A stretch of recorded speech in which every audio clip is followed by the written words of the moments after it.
What happens when "till death do us part" becomes a promise and a threat? Tonight I'm sharing 4 true stories where marriage vows turned into nightmares, where love became obsession, and where some couples discovered that the person sleeping next to them was capable of unthinkable evil. These aren't just failed marriages. These are marriages that ended in blood, terror, and secrets that should have stayed buried forever. If you think you know how dark a relationship can get, you're about to find out you were wrong.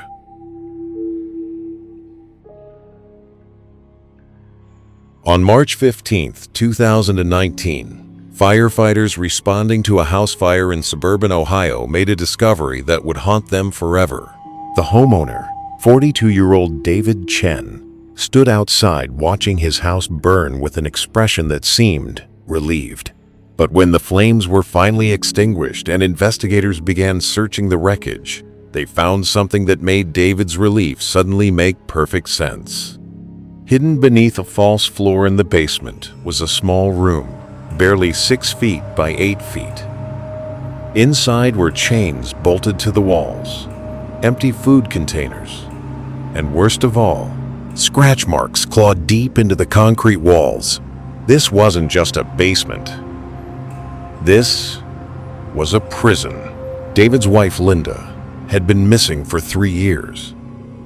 He'd told everyone she left him for another man, moved across the country, wanted a fresh start.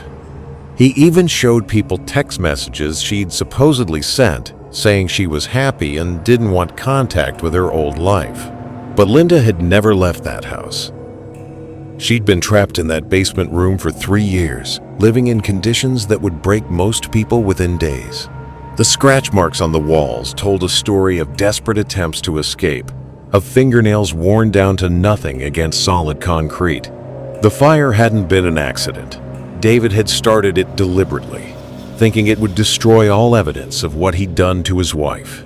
What he didn't expect was that the fire department would arrive so quickly, or that investigators would be thorough enough to discover his secret. When police arrested David, he confessed everything. The marriage had been falling apart. Linda wanted a divorce. She'd been planning to leave him, take half of everything he'd worked for. So one night, when she was sleeping, he drugged her coffee and dragged her down to the basement room he'd spent months preparing. For 3 years, he kept her prisoner. He brought her food when he felt like it, sometimes leaving her without water for days as punishment. He told her that everyone believed she was gone, that no one was looking for her, that screaming was useless because the room was soundproof. But here's the part that makes your blood run cold. David didn't keep Linda prisoner because he loved her. He kept her because he wanted to watch her suffer. Every day, he would go down to that basement just to see the fear in her eyes, to remind her that he had complete control over whether she lived or died. The neighbors had no idea. For 3 years, they chatted with David over the fence, invited him to barbecues, asked how he was handling his wife's departure. He played the role of the abandoned husband perfectly, even dating other women while Linda was chained up beneath his feet. Linda's body was never found in that basement. The fire had been too intense, but investigators found enough DNA evidence in the drain to confirm she had died down there, probably just days before David decided to burn it all down. David Chen was sentenced to life in prison without parole, but sometimes, late at night, investigators still wonder about those scratch marks on the walls. How long did Linda fight? How many times did she try to claw her way to freedom before she finally gave up hope? And most terrifying of all, how many other basements are out there right now?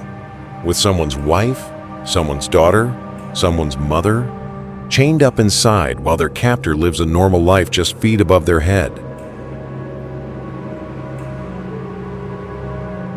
Sarah Martinez thought she'd found her dream man when she married James Thompson in 2017.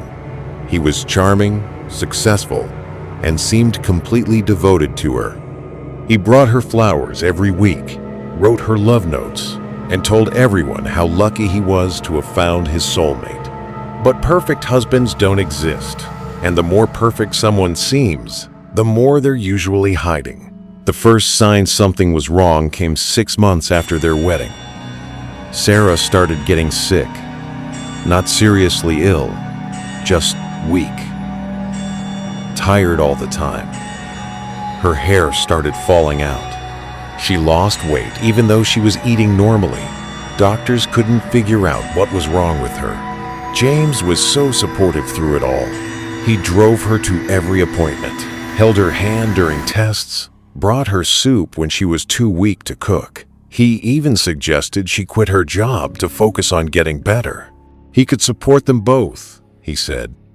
All he wanted was for his wife to be healthy and happy. That's when the isolation began. James convinced Sarah that stress was making her sicker, that she needed to cut toxic people out of her life. Her friends were jealous of their perfect marriage, he said. Her family didn't understand what real love looked like. One by one, Sarah found reasons to stop seeing the people who cared about her. Within a year, James had become her entire world. He controlled their finances, their social life, even what she ate. And Sarah was getting sicker and sicker. The truth came out in the most horrifying way possible. In October 2018, Sarah collapsed while James was at work. A neighbor found her unconscious in their yard and called an ambulance. At the hospital, doctors ran every test they could think of, desperate to figure out what was slowly killing this young woman. That's when they found the arsenic. Sarah had been poisoned. For over a year, someone had been slowly feeding her small amounts of arsenic, just enough to make her sick, but not enough to kill her quickly. The doctors were amazed she was still alive. Most people would have died months ago. When police questioned James, he seemed genuinely shocked and concerned. He demanded to know who would do such a thing to his beloved wife. He cried at her bedside, begged her to get better, promised he would find whoever was responsible. But investigators had started looking into James's background, and what they found made their blood run cold. This wasn't his first marriage. He'd been married twice before. Both wives had gotten mysteriously sick. Both had died of what doctors called unknown illnesses after being isolated from their friends and families. The police got a search warrant for the Thompson house. In James's workshop, they found everything they needed: rat poison, chemistry books, and most damning of all, a journal where James had documented exactly how much arsenic he was giving Sarah, how it was affecting her, and his plans for gradually increasing the dose. But this journal revealed something even more disturbing than murder. James wasn't poisoning Sarah because he wanted her dead. He was poisoning her because he enjoyed watching her suffer. He liked being the caring husband everyone admired. He loved having complete control over another person's life and death. The journal entries were horrifying. Day 127. Sarah threw up 3 times today. Pretended to be concerned. She's so grateful for my care. Day 203. Increased dose slightly. She's too weak to leave bed. Told neighbors I'm a saint for staying with her. Day 298. Almost lost her last night. Need to be more careful. The fun isn't over yet. James had turned his wife's slow murder into entertainment. For him, marriage wasn't about love or companionship. It was about having a victim who couldn't escape, someone he could torture with kindness while slowly killing them. When confronted with the evidence, James finally confessed, but he showed no remorse. In fact, he seemed proud of how long he'd managed to fool everyone. He'd perfected his technique with his first 2 wives, he said. Sarah would have been his masterpiece if she hadn't gotten medical help in time. James Thompson was sentenced to death for 3 counts of murder. Sarah survived, but she'll never fully recover from the arsenic poisoning. She has permanent nerve damage and will need medical care for the rest of her life. But here's what keeps investigators awake at night. James had been active on dating websites. Even while Sarah was dying, he was already looking for his next victim, his next perfect marriage that would end in a slow, agonizing death. How many other charming, devoted husbands are out there right now, slowly poisoning their wives while everyone admires what a perfect couple they make? Mark and Jennifer Hayes celebrated their 10th wedding anniversary on Valentine's Day 2020. Mark had planned something special, he told Jennifer, a romantic getaway to their cabin in the mountains. Just the two of them, no distractions. Jennifer was excited. Their marriage had been rocky lately. Mark had become distant, controlling, almost paranoid.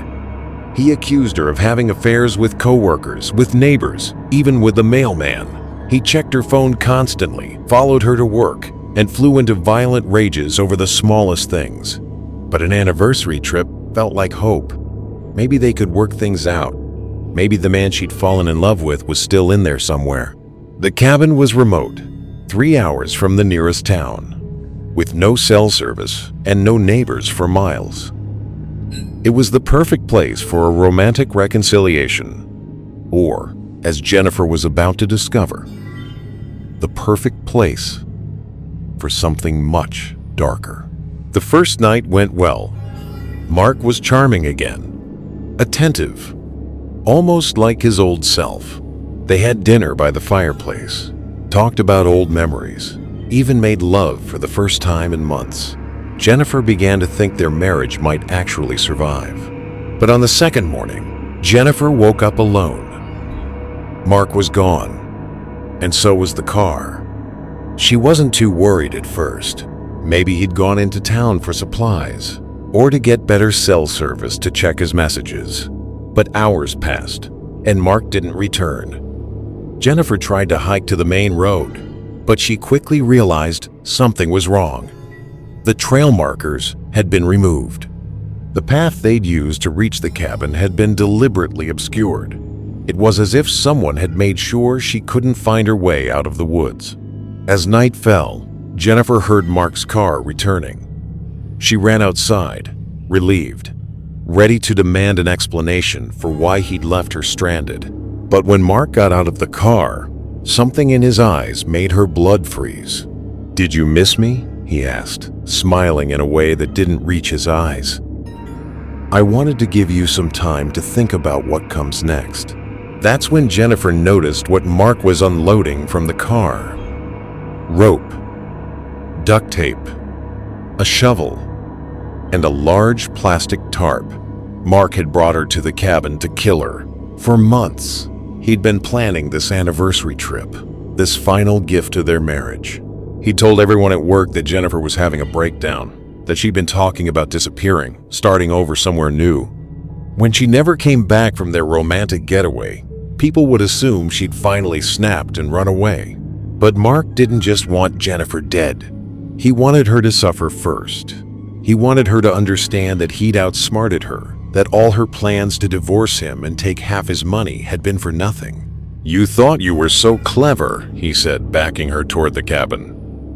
"Planning to leave me, talking to lawyers behind my back. Did you really think I wouldn't find out?" Jennifer tried to run, but Mark had spent weeks preparing. He knew every trail, every hiding spot, every possible escape route. And he was faster, stronger, and armed with a knife that glinted in the moonlight. The chase through the dark forest lasted for hours. Mark wasn't trying to catch her quickly. He was enjoying himself, calling out to her in the darkness, taunting her, letting her think she might escape before appearing again like a nightmare made real. "You can't hide forever, sweetheart," his voice echoed through the trees. "I know these woods better than you know our bedroom, and I've got all the time in the world." Jennifer finally collapsed behind a fallen log, exhausted, bleeding from thorns and branches, certain she was about to die. She could hear Mark getting closer, whistling their wedding song like this was all some twisted game. But Jennifer was tougher than Mark had expected. When he finally found her hiding spot, she was ready.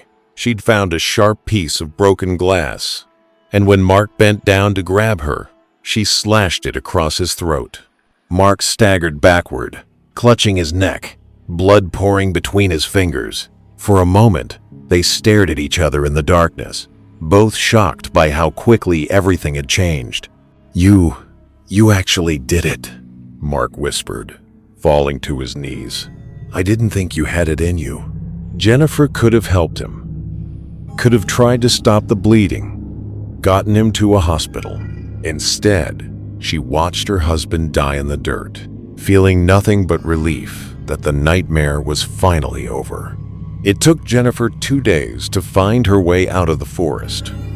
When she finally reached civilization and called the police, her story seemed incredible. A romantic anniversary that turned into a deadly game of cat and mouse, a loving husband who'd planned to murder his wife in the wilderness. But the evidence was all there. The supplies Mark had bought, the trail markers he'd removed, the detailed plan he'd written down and left in the car. Mark Hayes had spent months planning the perfect murder, and he'd documented every step. Jennifer was cleared of any wrongdoing. She'd killed her husband in self-defense after he'd hunted her through the forest like an animal. But she'll never fully recover from those 2 nights in the wilderness. Never stop hearing Mark's voice calling her name in the darkness. The scariest part? Mark had seemed like a normal, loving husband to everyone who knew them. Their friends were shocked. Their families couldn't believe it. Right up until the end. Mark Hayes had been the perfect actor, playing the role of devoted spouse while planning his wife's murder. How many other anniversary trips are happening right now? How many other romantic getaways to remote cabins where cell phones don't work and nobody can hear you scream?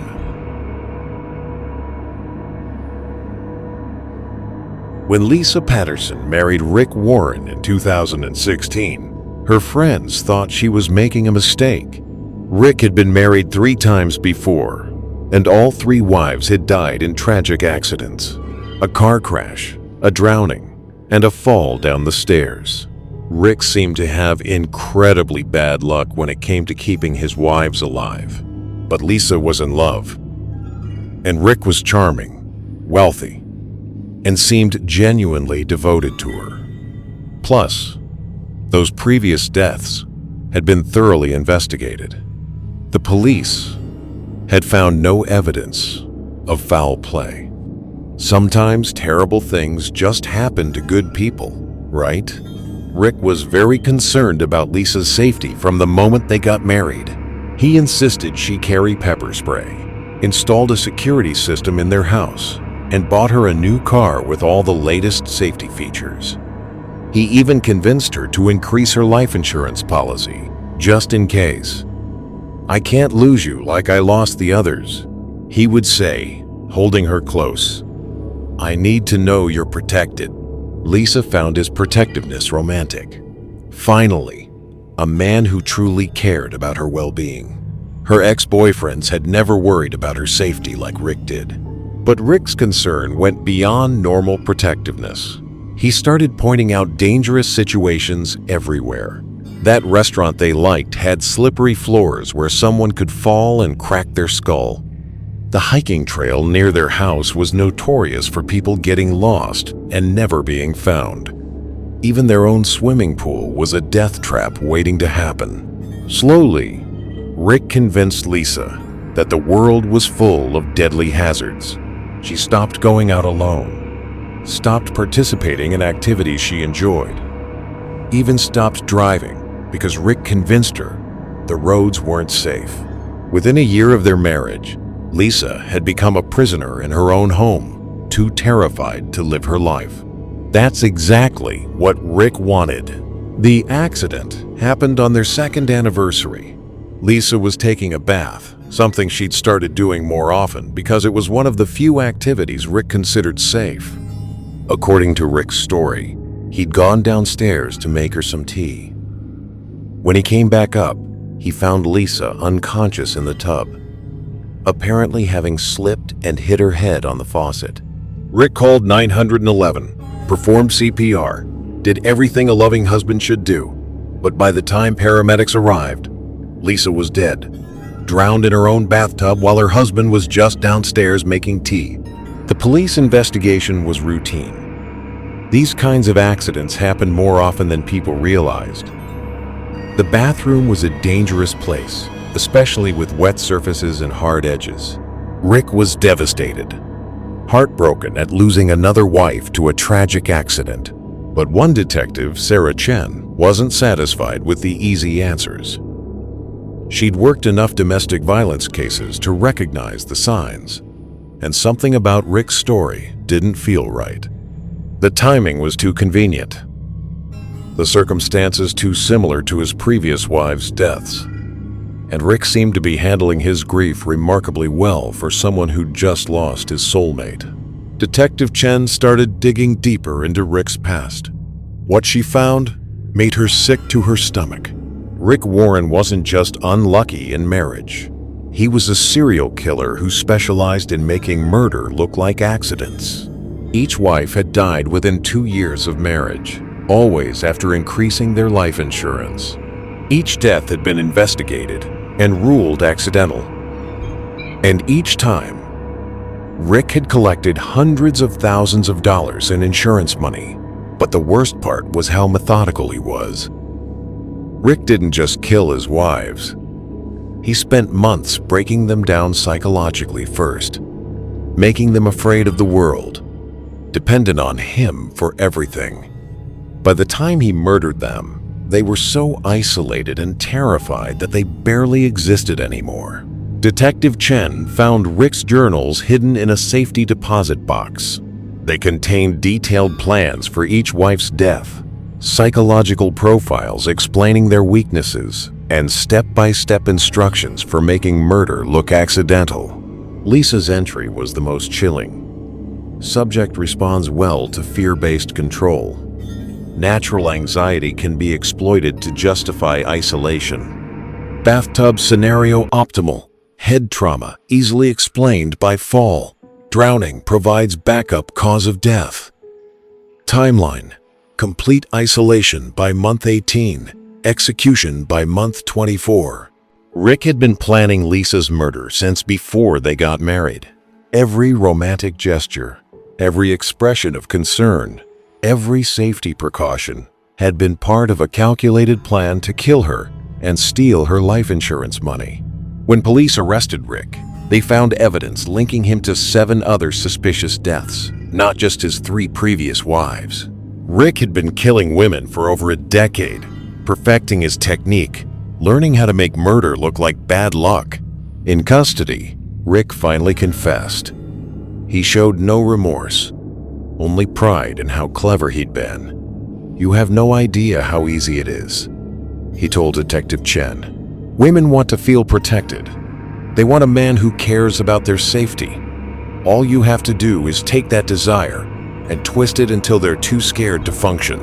Then, you can do whatever you want with them." Rick Warren was sentenced to death for multiple counts of murder.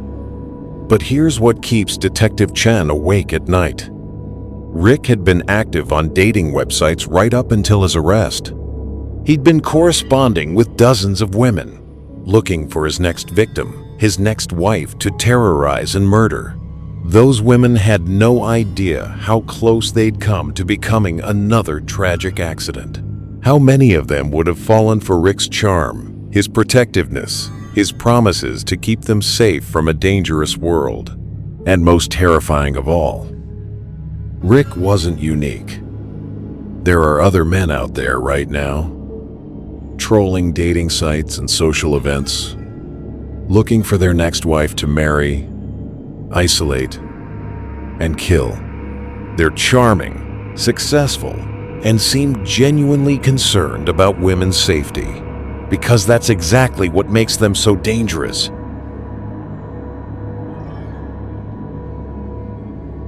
These 4 stories prove that the most dangerous person in your life might be the one sharing your bed, the one who promised to love and protect you, the one who knows your schedule, your fears, your weaknesses better than anyone else in the world. Marriage is supposed to be about trust, about letting someone see you at your most vulnerable. But for these women, that vulnerability became a weapon used against them. Their trust became the tool of their own destruction. The scariest part isn't that these things happened.